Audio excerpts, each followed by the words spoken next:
हमने पिछले व्याख्यान में सारणिक के बारे में बात की थी। सारणिक का मान कैसे निकालते हैं, डिटरमिनेंट का। उसी को कंटिन्यू करते हुए आज हम सारणिक की मूलभूत विशेषताएं, बेसिक प्रॉपर्टीज़, इसके गुण, सारणिक के जो गुण हैं उनके बारे में बात करेंगे। Basic properties of determinants. पहलिया जो है वो यह है कि यदि किसी सारणिक की पंक्तियों को स्तंभों में अथवा स्तंभों को पंक्तियों में बदल दिया जाए तो सारणिक का मान अपरिवर्तित रहेगा। सारणिक का मान वही रहेगा, बदलेगा नहीं। क्या किया है हमने? हम कह रहे हैं इस बात को कि किसी सारणिक में जो रो है, जो पंक्तियां हैं, उनको तो हम स्तंभ बना दें और स्तंभों को पंक्तियां बना दें तो सारणिक का जो मान है उसमें कोई बदलाव नहीं आएगा। अब इस बात को समझने के लिए एक उदाहरण लेते हैं। ये सारणिक ए जो है 4 1 2 3, ठीक है, ये सारणिक है। अब इस सारणिक का मान क्या होगा? ये 4 3 से गुणा होगा, इसका चिन्ह प्लस होगा, और 2 1 से गुणा होगा, इसका चिन्ह माइनस होगा। 4 3 12 12, माइनस चिन्ह हो गई, 2 गुणा 1 -2, तो इसका मान कितना आया सारणिक का? 10। अब देखिए हम क्या कह रहे हैं कि सारणिक की पंक्ति जो है इसको स्तंभ बना दें। तो 4 1 जो पहली पंक्ति है इसका पहला स्तंभ 4 1 बना दिया। दूसरी पंक्ति 2 3 है, इसका दूसरा स्तंभ बना दिया 2 3। तो अब देखिए कि इसके मान में कोई बदलाव आता है कि नहीं। क्या आता है इसका मान? 4 को 3 से गुणा किया 12, माइनस चिन्ह लिख दिया, 1 को 2 से गुणा किया 2 बराबर 10। क्या हुआ? मान में कोई बदलाव आया नहीं। तो यही बात कही गई कि यदि किसी सारणी की पंक्तियों को स्तंभों में और स्तंभों को पंक्तियों में बदल दें, एक तरह से हम कह सकते हैं जैसे हमने मैट्रिक्स में ट्रांसपोज किया था, वो वाली बात है ये। तो सारणिक का मान नहीं बदलेगा, सारणिक का मान वही रहेगा, अपरिवर्तित रहेगा। ये पहली विशेषता है। दूसरी बात, यदि किसी सारणिक की किसी सारणिक की पंक्ति को, इसमें रह गया है, कोई बात नहीं, समझने के लिए, यदि किसी सारणी की किसी पंक्ति को अन्य पंक्ति में जोड़ दिया जाए या घटा दिया जाए तो सारणी का मान नहीं बदलेगा। और ऐसा ही स्तंभों के बारे में है। इस बात को एक उदाहरण से समझाते हैं, अच्छे से तब समझ में आएगी। ये एक सारणिक है, इसी को हम उदाहरण को ले रहे हैं। 4 1 2 3 सारणी के जो अवयव हैं ये। अब सारणी का मान क्या है? 4 गुणा 3 10, 4 3 12, और 2 गुणा 1 2, ये माइनस का होगा तो -2 बराबर 10। अभी हमने निकाला हुआ है ये ऊपर, ये देखिए ये वाला, तो इसका मान 10 आया था। उसी की उदाहरण को हमने लिया है। हम ये कह रहे हैं कि यदि किसी सारणी की किसी पंक्ति में अन्य पंक्ति को जोड़ दिया जाए, तो सारणी की पंक्ति कौन कौन सी हैं? 4 1 है और 2 3, ये 2 पंक्तियां हैं। हम क्या कर रहे हैं कि पहली पंक्ति में ये जो 4 1 में 2 3 को जोड़ देते हैं। जब इसको जोड़ेंगे तो 4 में 2 जुड़ेगा तो 6, और 1 में 3 जुड़ेगा तो 4, तो ये हो गया 6 4। दूसरी पंक्ति में हमने कोई बदलाव नहीं किया है, 2 3 यूँ की यूँ लिख दी। हमने लिख दिया है यहाँ R1 + R2। R1 में जो बदलाव आया है, पहली पंक्ति में ये बदलाव आया है कि उसमें दूसरी पंक्ति को जोड़ दिया गया है। तो हम कह रहे हैं कि सारणिक का मान नहीं बदलेगा। अब देखिए बदलता है कि नहीं। सारणिक का मान निकालिए। 6 3 18 -2 गुणा 4, 6 गुणा 3 -2 गुणा 4, 6 3 18 -8 बराबर 10। नहीं बदला। ये बात क्लियर हो गई कि सारणी की किसी पंक्ति में दूसरी पंक्ति को जोड़ दिया या फिर घटा दें, तो भी कोई बदलाव नहीं आएगा। अगर इसमें से पहली पंक्ति में से दूसरी घटा दें या दूसरी पंक्ति में से पहली घटा दें तो भी कोई बदलाव नहीं आएगा, तो भी मान 10 ही रहेगा। दूसरी बात, यदि स्तंभ के बारे में बात करें तो पहले स्तंभ और दूसरे स्तंभ में कुछ भी बदलाव इस तरह का करते हैं कि पहले स्तंभ में से दूसरे को घटा दें या इसमें जोड़ दें, या फिर उल्टा करके देख लें, तो भी सारणी का मान नहीं बदलेगा। हम यहाँ क्या कर रहे हैं कि दूसरे स्तंभ में बदलाव कर रहे हैं। C2 में क्या बदलाव कर, भाई ये दूसरा स्तंभ है, ये पहला स्तंभ। कॉलम 2 में क्या बदलाव कर रहे हैं, हम कर रहे हैं कि कॉलम 2 में कॉलम 1 को जोड़ रहे हैं। तो कॉलम 1 तो एज इट इज लिखा 4 2, और कॉलम 2 में क्या किया है, 1 को जोड़ा है, तो 4 + 1 = 5 हो गया, 5 लिख दिया। 2 + 3 = 5, तो 5 लिख दिया।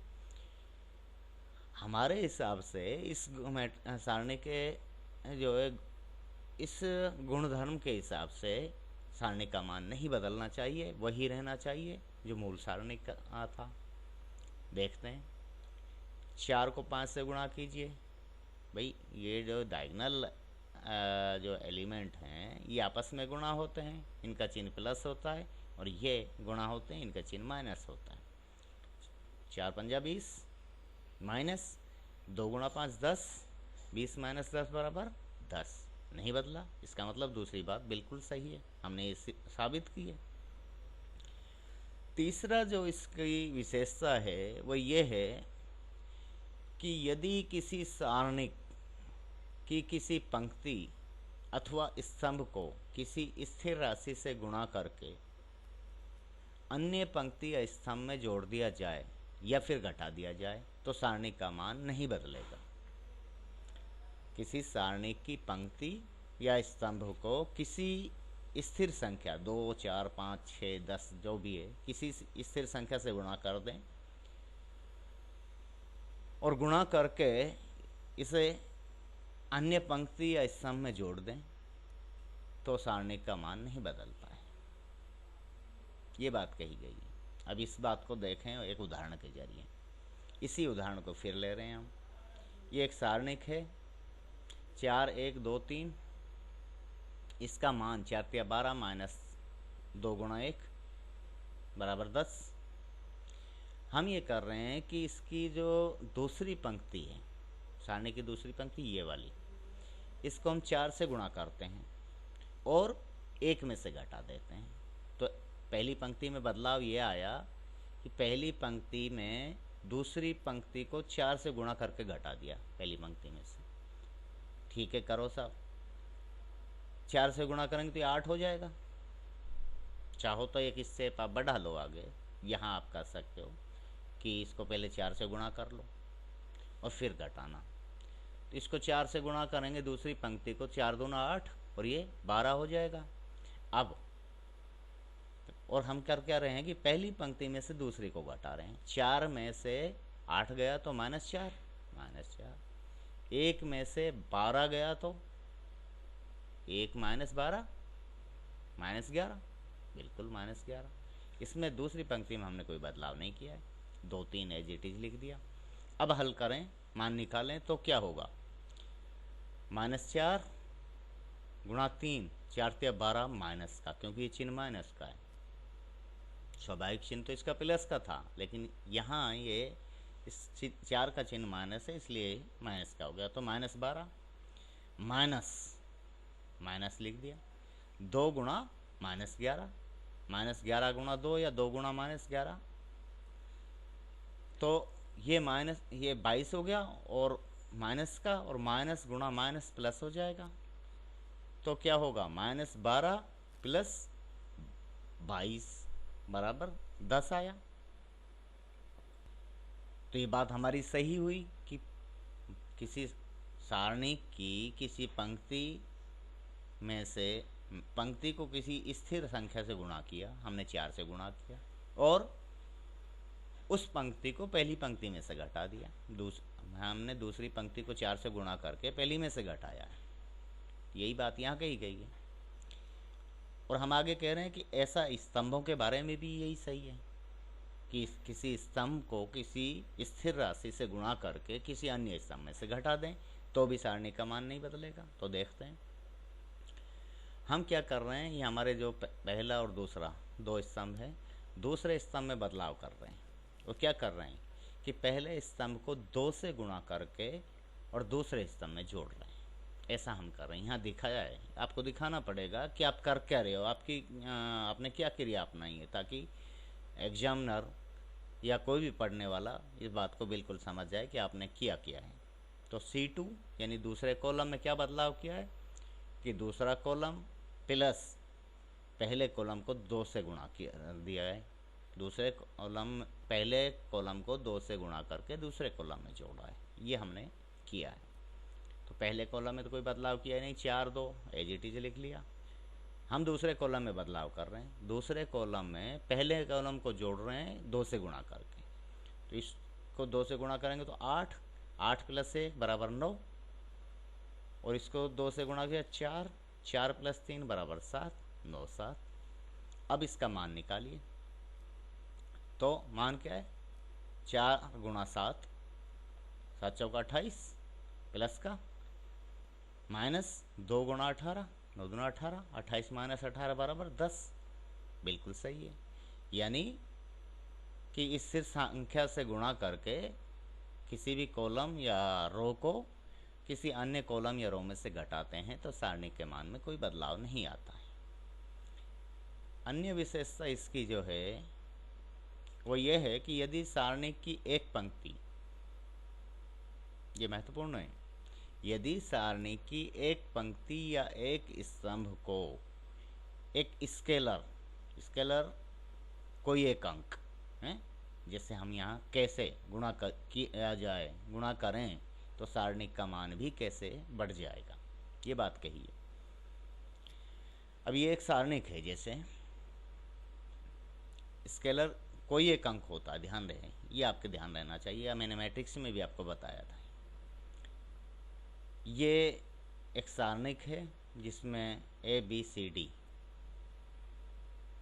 ठीक है। स्केलर कैसे गुणा करते हैं इसको, और किसको कर रहे हैं, प्रथम स्तंभ को कर रहे हैं।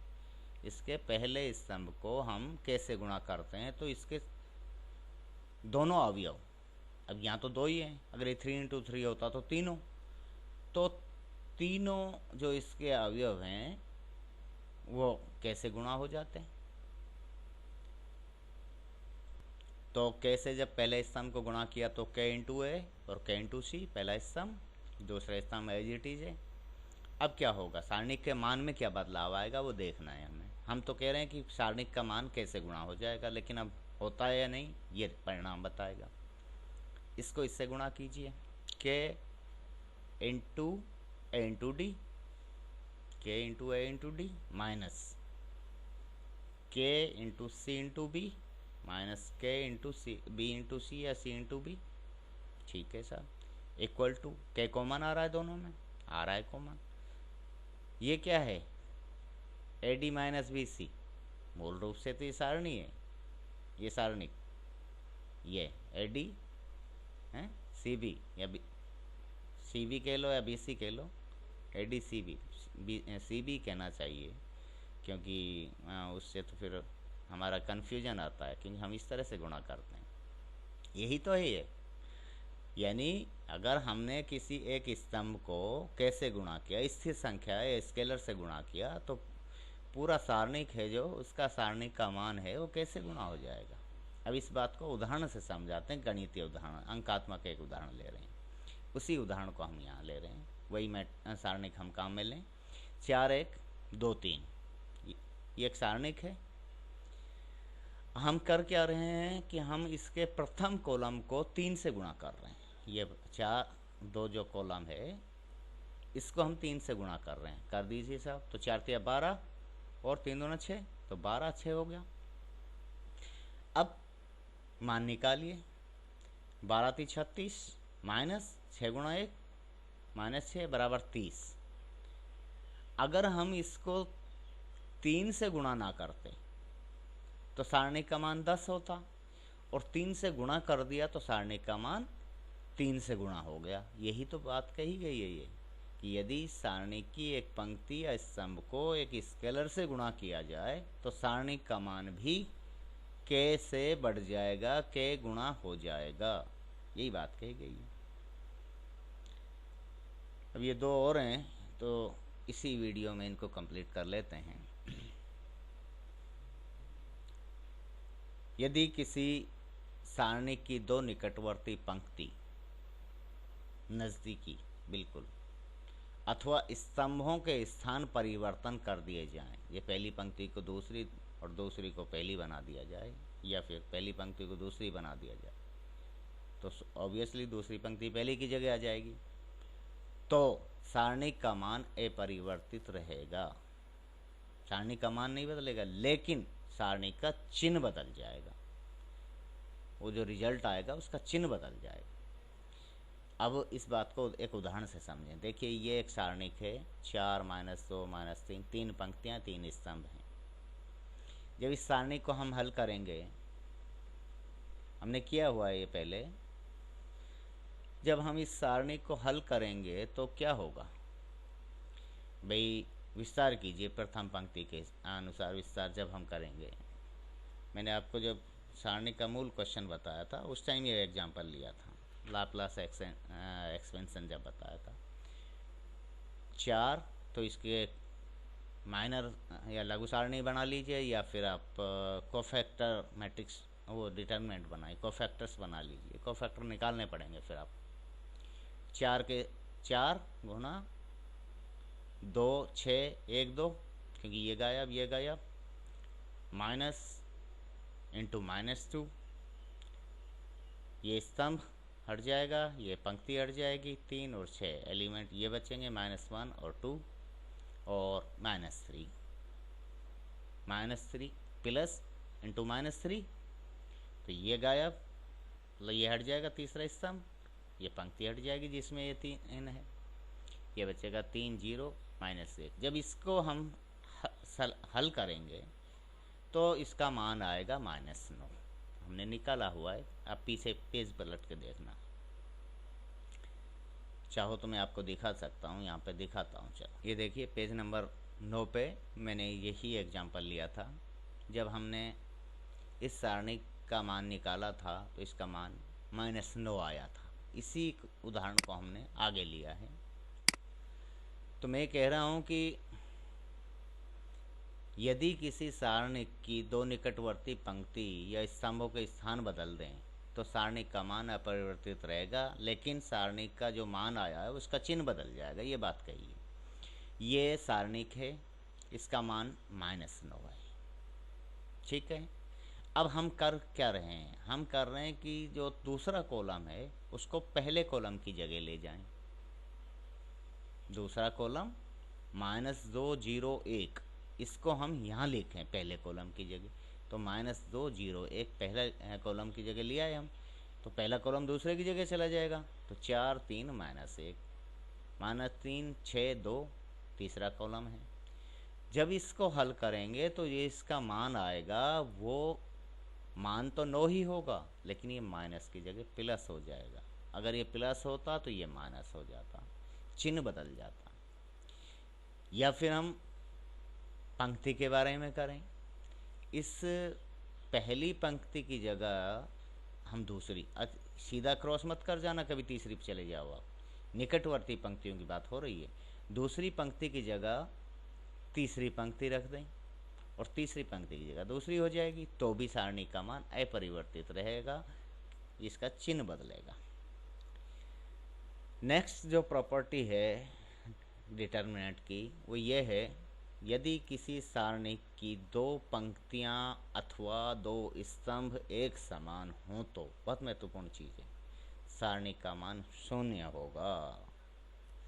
दो पंक्तियां किसी सारणी में यदि एक जैसी हैं या दो स्तंभ एक जैसे हैं, बिल्कुल समान अंक हैं, कोई बदलाव नहीं है, तो उस स्थिति में सारणी का मान 0 होगा, 0 होगा।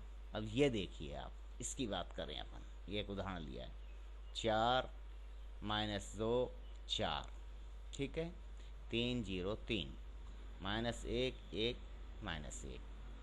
यहाँ क्या देख रहे हैं हम, पहला स्तंभ जो है वही तीसरा स्तंभ है, इसमें 4 है, इसमें भी 4, इसमें 3, इसमें भी 3, इसमें -1, इसमें भी -1।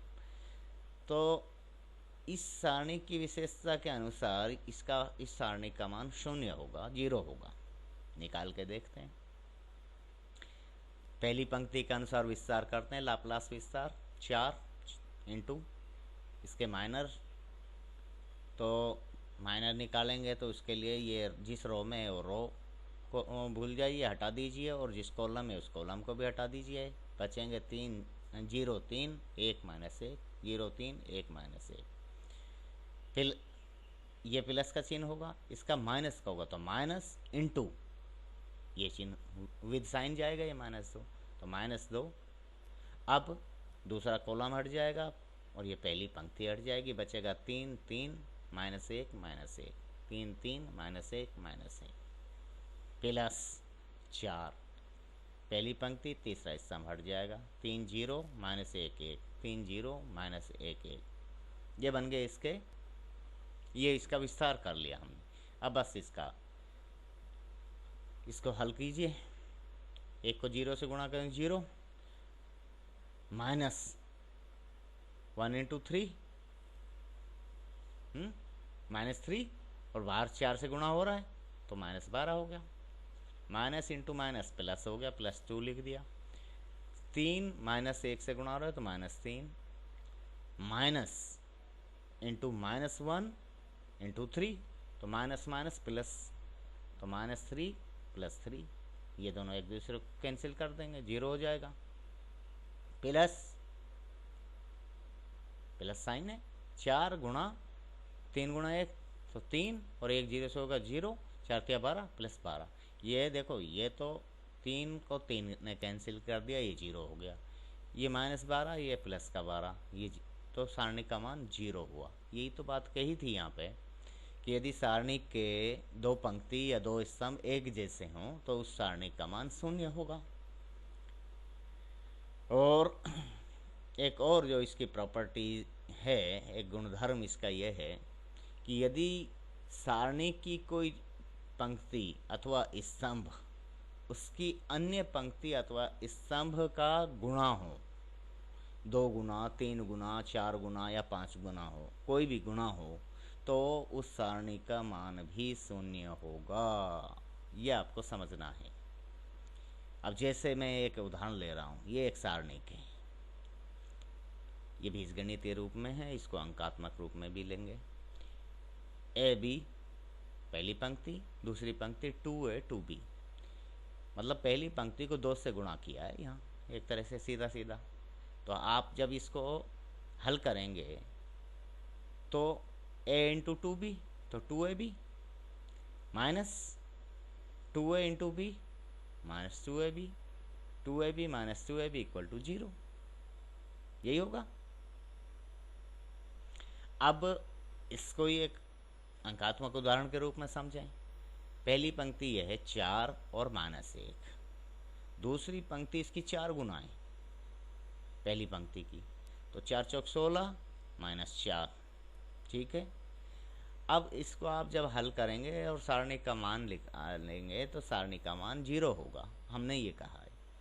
तो 4 × 4 = 16 माइनस के, क्योंकि माइनस साइन है यहाँ, माइनस चिन्ह ले लेंगे, -16 गुना -1 तो माइनस माइनस प्लस हो जाएगा, तो ये -16 और ये +16 बराबर 0। तो ये हुई बात कि ये सारणी की कुछ विशेषताएं हैं, प्रॉपर्टीज़ हैं, गुणधर्म हैं, और ये हमारी काफ़ी आगे सहायता करती हैं कंसेप्ट को समझने में, प्रॉब्लम्स जो हमारे सामने आएंगी उनको समझने में। आज के लिए इतना ही। बाकी सारणी से संबंधित अन्य चीज़ें अगले व्याख्यान में हम चर्चा करेंगे। थैंक यू, धन्यवाद।